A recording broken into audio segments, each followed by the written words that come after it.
there. Hi, welcome back to Curious Collection. I'm Will. I'm Cinnamon. So today we are going to talk about Cinnamon's origin story. How did Cinnamon become a full-time reseller, and what does that look like for our family? So yesterday, if you didn't catch it, I talked about mine, how I'd worked in retail for some time, and just had this long-term longing to be a reseller. And I started in 2020, and that kind of inspired you, right? So it did. You want to start at the beginning?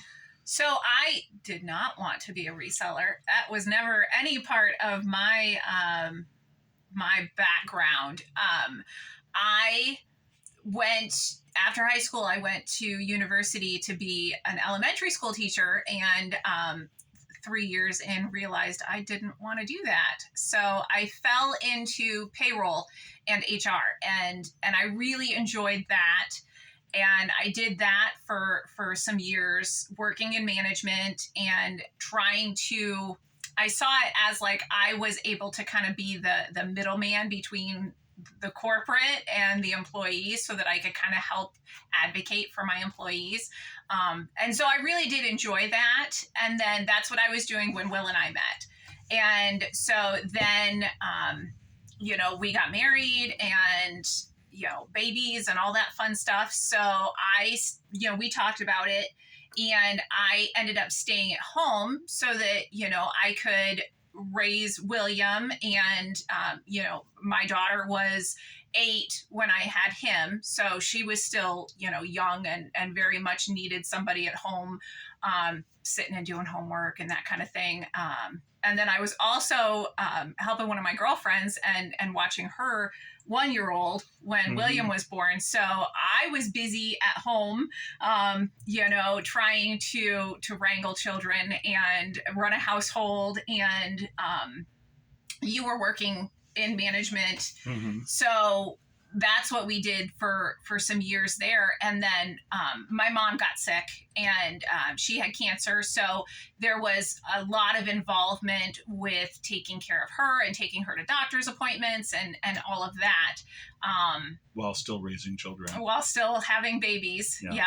Yep. Our son was very well known at all of the little cancer places that we had to go to, and everybody loved him. And, they'd put cartoons on for him during treatments and stuff like that. Yeah. He had his toys that he'd take with him. Yep. Distractions. Yeah. So, we did that. And then about 6 months after Mom passed away, we kind of talked about it, and it was suggested to me that I should go into nursing. And so then we had some conversation about what that would look like for the household. And I went to nursing school.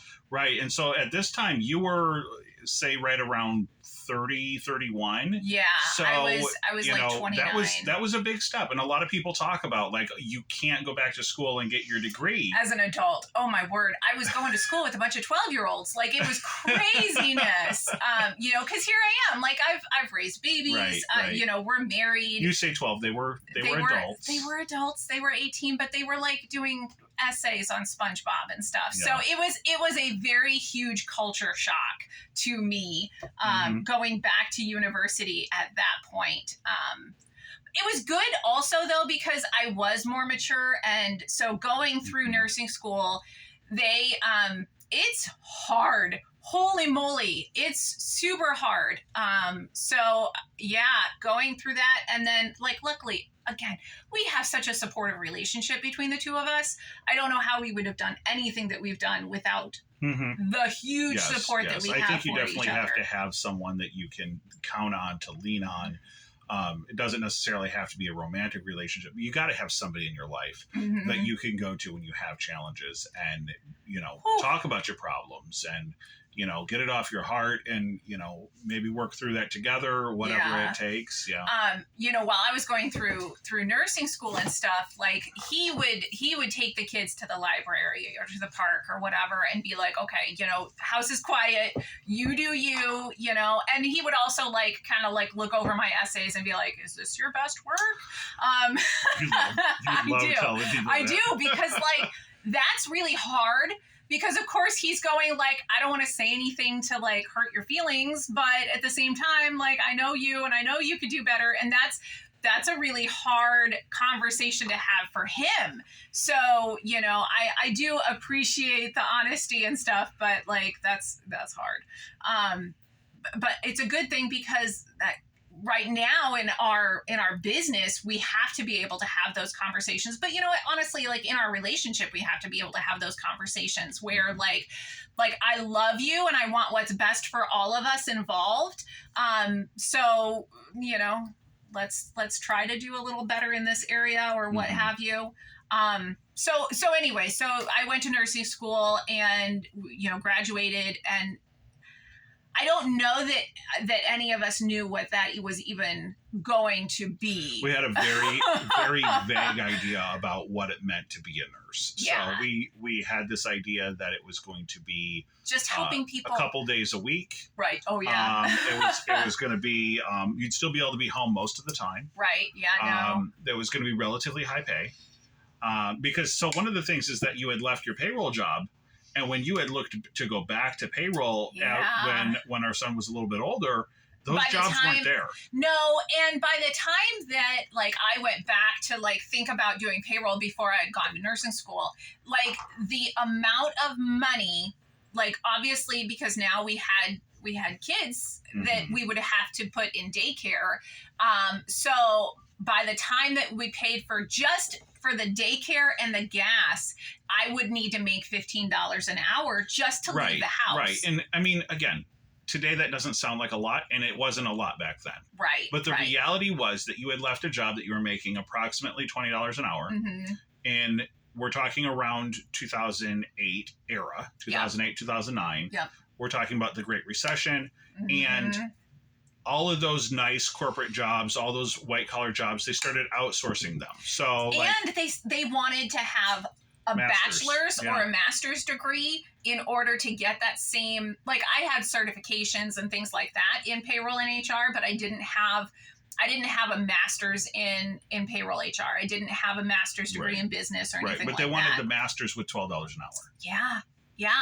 So like that clearly didn't work. Right. So, you know, again, I went to nursing school. I did all of that. I went, and this is when in his position, we had to start changing some things as well, because going into nursing as a baby nurse, you have to work night shift. Like there is just, at least in our area, there was nothing on day shift available for a new nurse. Rather saturated. And honestly, that's probably for the best, because it's a different pace on night shift in a hospital than it is on day shift. So as a new nurse, it's really best to kind of baby yourself into it anyway. And so that meant that his job, he had to change. So that's when he went to part-time. Now, part-time didn't mean, oh, well, it's just 20 hours. It was still 5 days a week. It was just 4 hours a day.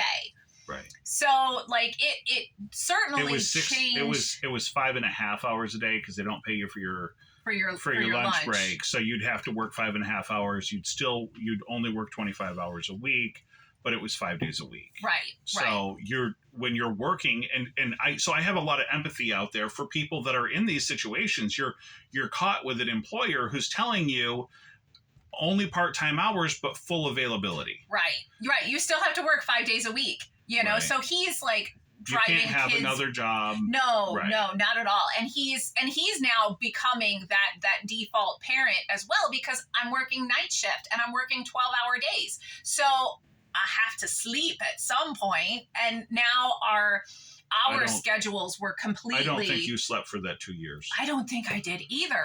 You know, I remember like William was like maybe 4, and I'm like, but I gotta get some sleep. And he's like, but you slept yesterday. And I'm like, you know, and this is after like I had slept the day before. I had worked the 12-hour shift. Yeah. I had come home, and he wants to play, and he wants to have mom time. Right. Yeah, which I totally get. But at the same time, I'm like, I have to sleep at some point. Right. And it was seriously a challenge. Oh. You were burning the candle at both ends. And so thankfully, an opportunity came up where you were able to change jobs and leave that place. I was. So I had gotten the experience there, and then I had gone on to home hospice. And that was, oh God, I loved that so much.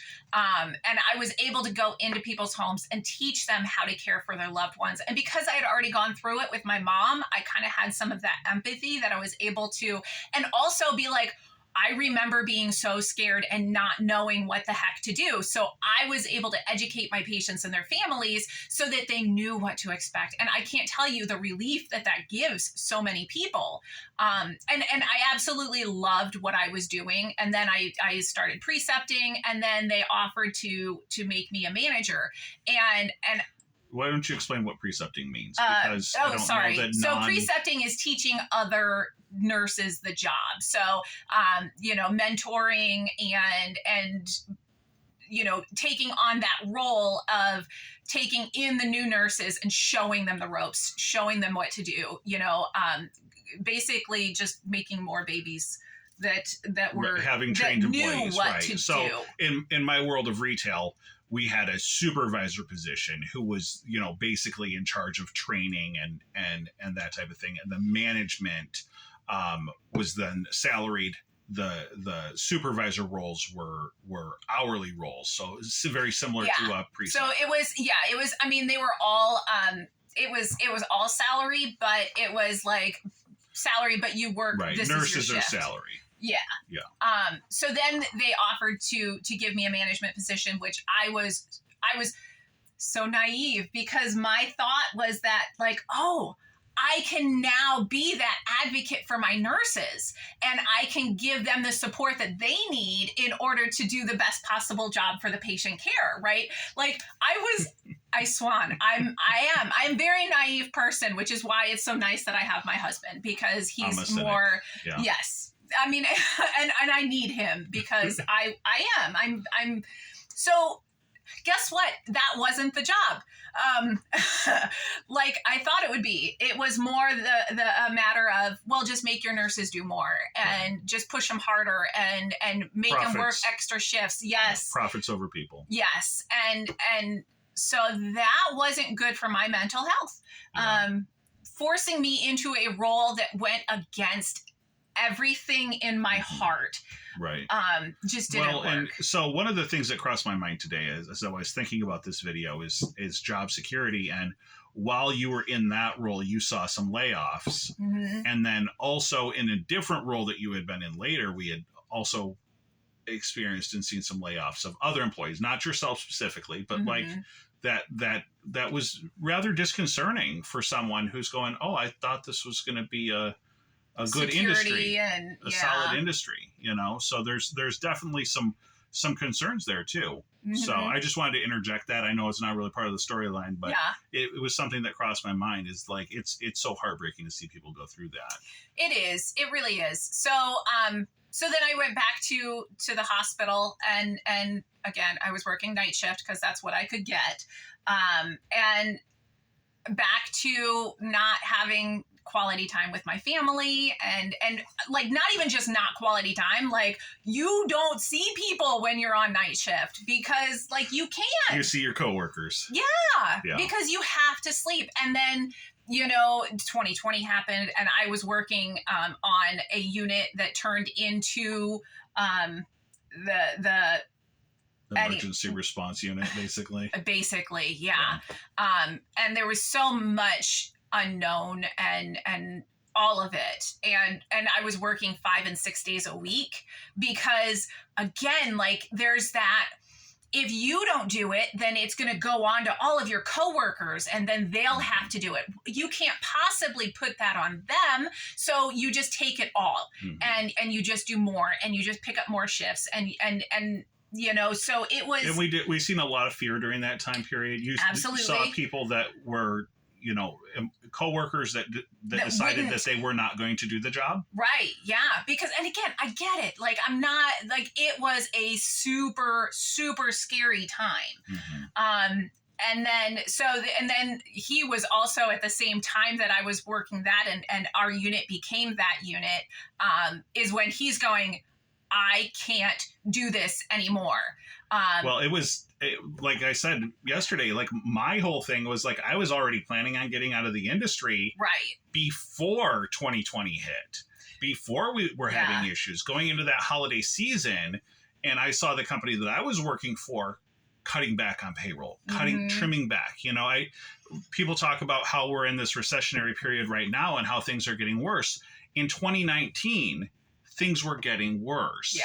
And we had this injection of money that actually like softened it a little bit, but things were getting bad then. Well, and I will say that when I was working management at the hospice place, when I was doing the management there, we were recognizing that wasn't a good role for me. So that's when we were doing the getting out of debt. And we just poured everything we had, and we went through and we did the Ramsey steps, and we paid off our smallest credit card, and then the next one, and the next one, and the next one, and the next one, and over $50,000 in student loan debt. Right. Yeah. Just from the nursing degree, it was right around $58,000, and we paid all of that off. That wasn't going out to eat. I just want to speak to that person who thinks, well, you wasted all that money on going out to eat in Starbucks. It wasn't going out to eat in Starbucks. We had no avocado toast. That was seriously the degree. That was literally what it took to get us through that program. While I was working full-time supporting the family and we got grants, and we did everything we could to try to help.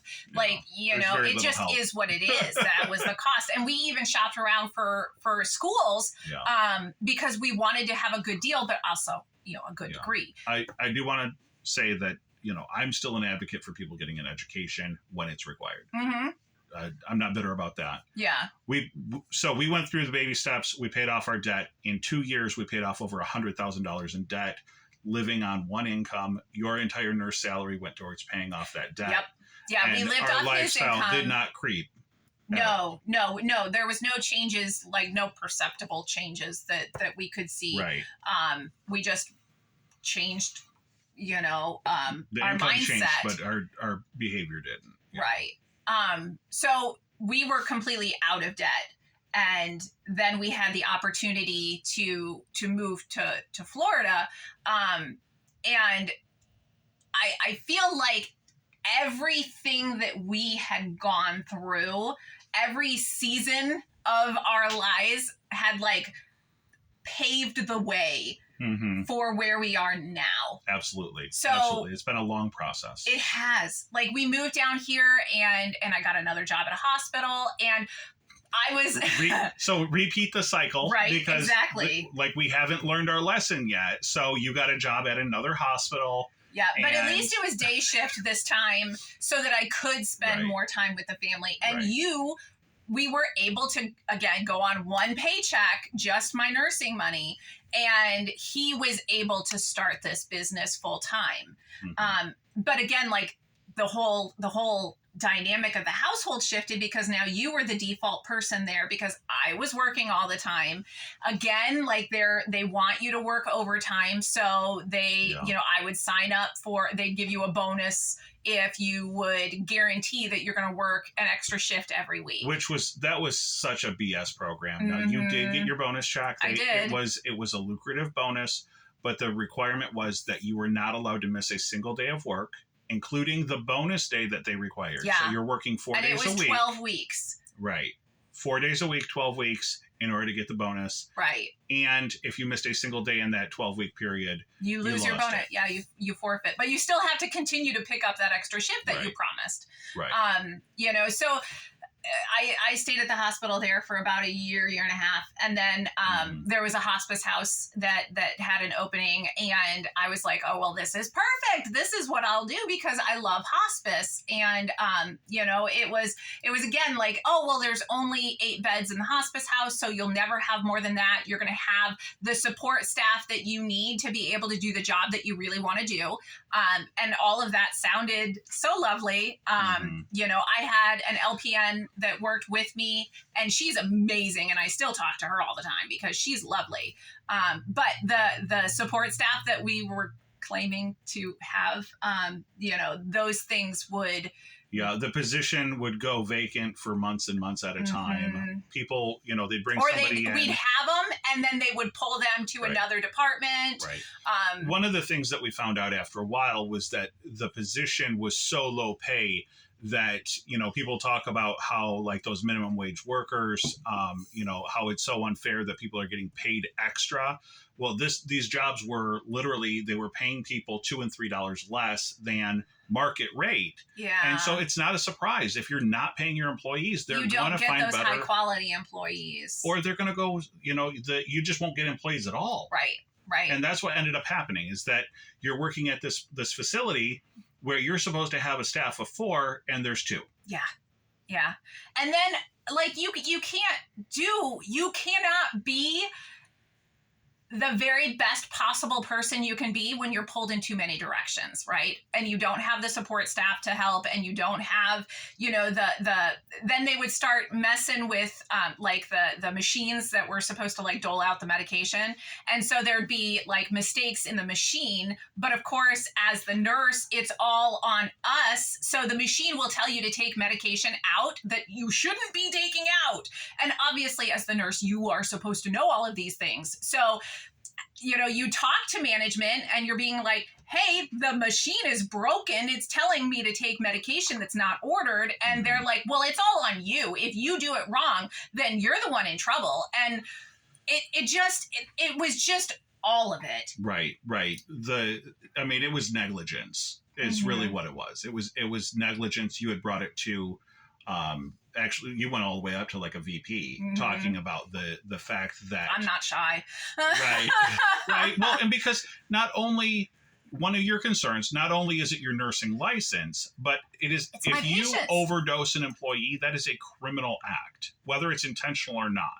And so, that was something that you had a real concern about, is that they're telling you to overdose people. Yeah. And you're the one who's the final line going, no, I'm not going to kill this person. And I don't want to be responsible for that. Right. And that was the last straw. Yeah, it really was. It was a lot. It was a lot. So as much as I love nursing, and as much as I love hospice, and as much as I love all of those things, I love my sanity too. And it was awful because, like, so here's the thing that I've recognized. If you have this one area of your life that just sucks monkey balls super hard, and you're like, I can't believe you just said that on YouTube. You're like, I hate my job so much. I'm so scared of my job. You can't have a good relationship with your spouse because your brain is so fried. You can't have a good relationship with your kids because you feel so broken. And so it's very difficult to try to have a good life when one area of your life is so bad. So at that point, he had started taking a paycheck on Curious Collection, and we're sitting there and we're looking at our options. And yes, I could go to another hospital, or I could go to another hospice. But we've been through that several times now. Right. And by then we've realized that it's the industry. It's not the location. Right. And we also did note that there were a lot of other healthcare workers that were doing the same trend. They literally, they'll jump from location to location to location every 2 years. They're taking on a new position because that is the industry. Yeah. There's very few people we even talked about maybe going into, like, travel nursing, because we know that the industry is what it is. So staying at one hospital for any length of time isn't going to make it any better. So if I'm going to jump ship anyway, then maybe I should get paid for, but it's honestly, when you look at, like, insurance and housing and all of the other things that go into it, it's not any more than lucrative, no. Right. Not if you own. Regardless of how badly they tried to make travel nurses look when they're, oh, you know how much they're getting paid? No, they weren't. No, that compensation that, and it was for 48 hours a week minimum. Right. Some of them were for 60 hours a week minimum. Again, salaried work. So you're not getting extra when you're required to work extra. Right. And then part of that was that you're responsible for your own healthcare, you're responsible for your own travel, you're responsible for your own lodging. So, for most of us out there, we think about, oh, well, if they're making $100,000, no, that includes lodging. So we own a home. So now you got to go rent a house somewhere. That doesn't make any sense. No, it doesn't. So we looked at the numbers and we said, okay, well, we've got a nest egg, right? We had our emergency fund, and then we had our bigger emergency fund, and then we had all of our bills paid off.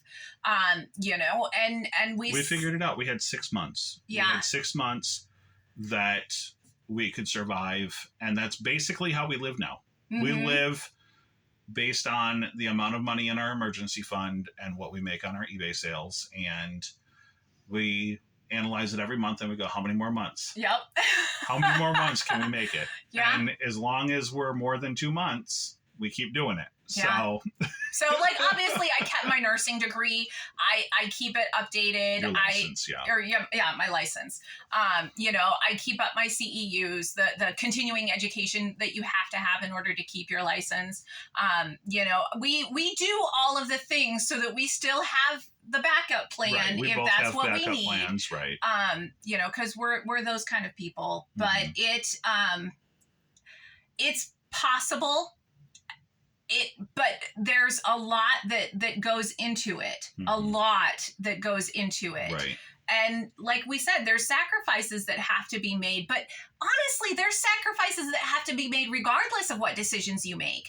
When I was working at the hospital, there were massive sacrifices that had to be made on all parts, and living without my family, the whole thing was always about, like, I married him because I like him. You're working because you want to have a life. You're working to support yourself, to take care of your family. And are you doing that when you're not present? So, did you have anything else you wanted to add into that? Because it sounds like you're kind of leaning into next week's video topic. Oh, we don't want to give away too much. We want you to keep tuning in. Do you want to introduce it? No, I think that I'm pretty much talked out. That was a lot of talking for me. Okay. So I don't know that there was anything else that kind of like led me. I know that, like, when I was little, my mom used to always tell me, like, oh, marry a doctor, marry a lawyer, be financially stable. And even as a little kid, I always knew that that's never what I wanted. I do not want a significant other that's gone all the time. Why do I want to be apart from the person I love? And we work so much better together. Absolutely. I think that, and now obviously doing this position, doing this job, we work so much better together. We both have different strengths and weaknesses, and we're able to kind of do the things that we love. And it works for us. Absolutely. So it's been a long journey to get to this point, obviously, as you guys can see. It took me a long time to get to the point where I'm finally ready to pull the trigger and jump into full-time reselling. And I had to demonstrate you my really daily needed behavior to show you that we could do this, and that it was a real job. And you gave it, like, we were able to pour so much into the business the first few years so that it could support the household. And I think that being able to live off of one income and let that business bloom naturally, and that was really important so that it could become what it is now. It's certainly one of those things that I see in our business every day, is that you cannot force success, you cannot force growth. The way that these algorithms are designed, I really believe they're not designed to allow you to have double, triple digit annual growth. They want to see slow organic growth. So, if you plan on starting an eBay store or a business, do it years now. before. Do it 5 years ago. Right. Or today. Yeah. You know, because time's going to pass regardless. Like, Yeah. how many times have we learned that? Right. You know, time passed when I was going to nursing school. Time passed when, Mhm. you know, when I was working night shift and we didn't see each other. Right. You know, the time is going to pass. So at least get working towards your goals. Absolutely. Yeah, I think that's the biggest takeaway. Mm-hmm. So thank you so much for stopping in. I hope you enjoyed Cinnamon's story and my interjections didn't bother you too much. So please like and subscribe, and we'll see you on next week's video series. All right. Thanks so much. Good luck to you out there.